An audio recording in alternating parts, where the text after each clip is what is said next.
हाँ बेटा, तो लास्ट क्लास में हमने बायो सेवर्ट लॉ डिस्कस कर लिया था।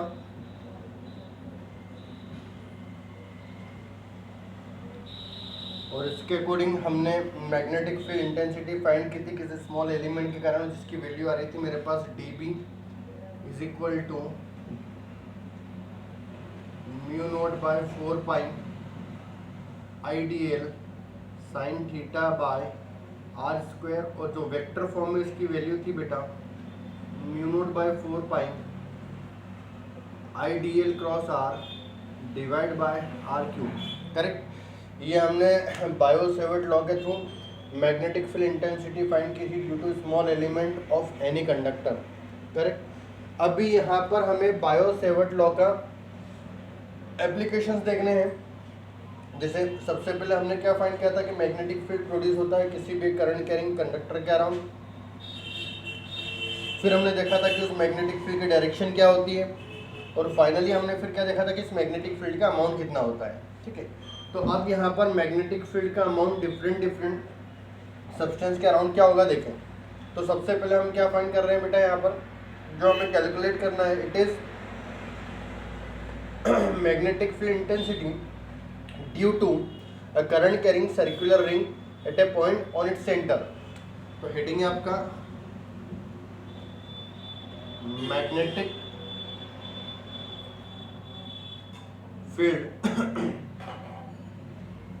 Intensity due to current carrying circular ring, sorry,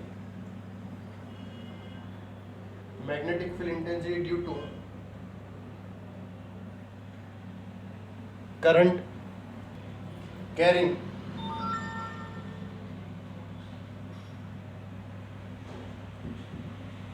circular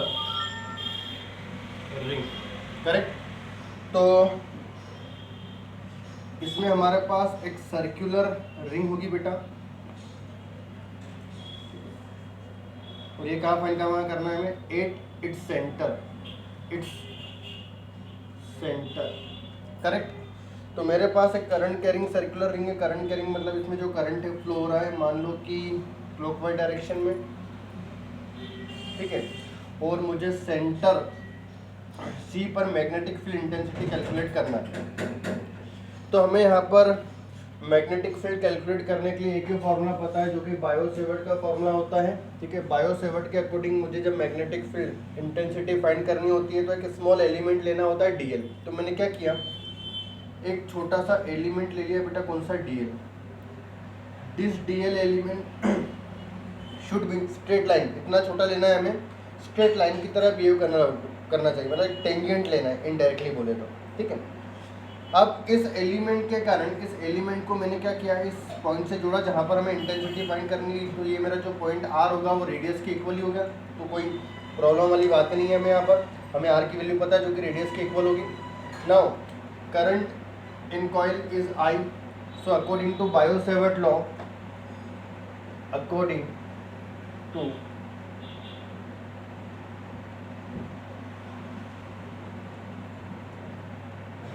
bio Savart law, dB magnetic field intensity equals to mu not by 4 pi IDL sine theta by R square. Now what is the value of R? Radius is always perpendicular to its tangent. Correct.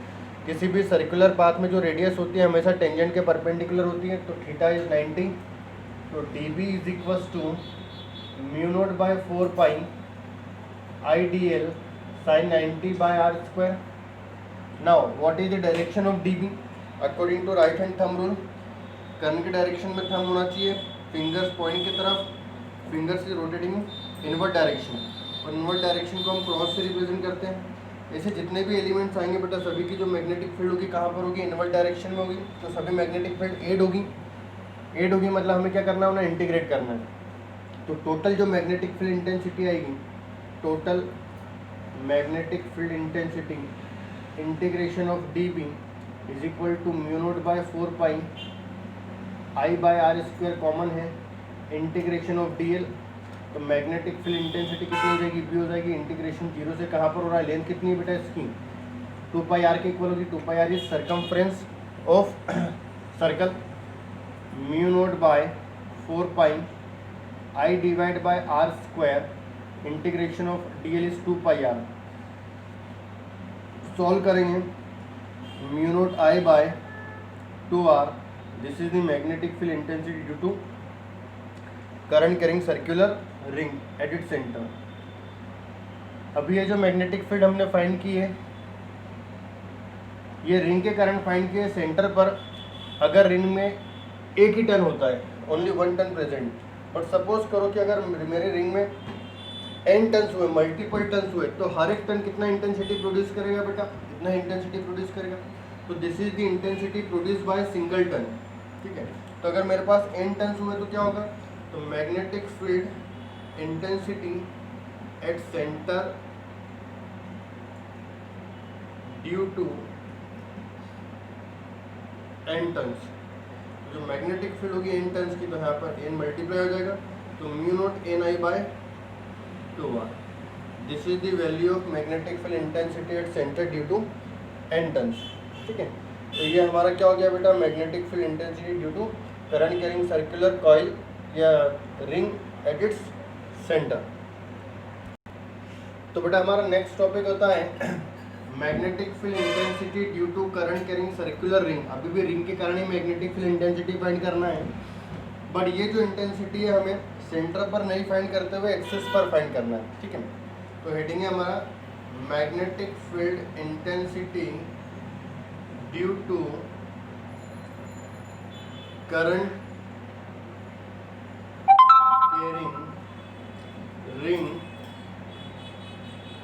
Eight its axis. अब हमें axis पे find करना है, correct. तो मैंने बेटा यहाँ पर एक क्या ले लिया, एक रिंग ले लिया जो इस तरह से रखी हुई है। इसके सेंटर से x डिस्टेंस पर एक पॉइंट P है, जहाँ पर मुझे क्या कैलकुलेट करना है, इंटेंसिटी कैलकुलेट करना है, ठीक है। फिर से अगर मुझे इंटेंसिटी कैलकुलेट करना है तो हमें एक एलिमेंट लेना पड़ेगा, एक स्मॉल एलिमेंट लेना पड़ेगा। और स्मॉल एलिमेंट किसकी तरह बिहेव करना चाहिए बेटा, एक बायो सेवर्ट के एलिमेंट की तरह बिहेव करना चाहिए, ठीक है। तो मैंने यहाँ पर एक छोटा सा एलिमेंट ले लिया बेटा इस तरह से। The length of element is dl, ठीक है। इस dl को मैंने इस पॉइंट से ज्वाइन किया, तो ये डिस्टेंस मेरा क्या होता है बेटा, r होता है। और रेडियस को हम सेम एज्यूम कर रहे हैं, capital R, radius is capital R, correct. Small element के करंट पॉइंट P पर मैग्नेटिक फील्ड इंटेंसिटी अगर कैलकुलेट की जाए तो क्या होगी, magnetic field intensity at P due to element के कारण जो इंटेंसिटी आएगी बेटा वो dB आएगी, which is equal to mu not by 4π IDL sine theta by, this is the R, distance between element and point P is R square. हाँ बेटा, अब अगर यहाँ पर देखा जाए तो बड़ा सिंपल सा कॉन्सेप्ट है। आप इसको 2D में इमेजिन मत करो, 3D में इमेजिन करो, क्योंकि 3D वाला डायग्राम है। हमारा रिंग जो है वो एक्चुअली ऐसा नहीं है, वो ऐसे रखा हुआ है।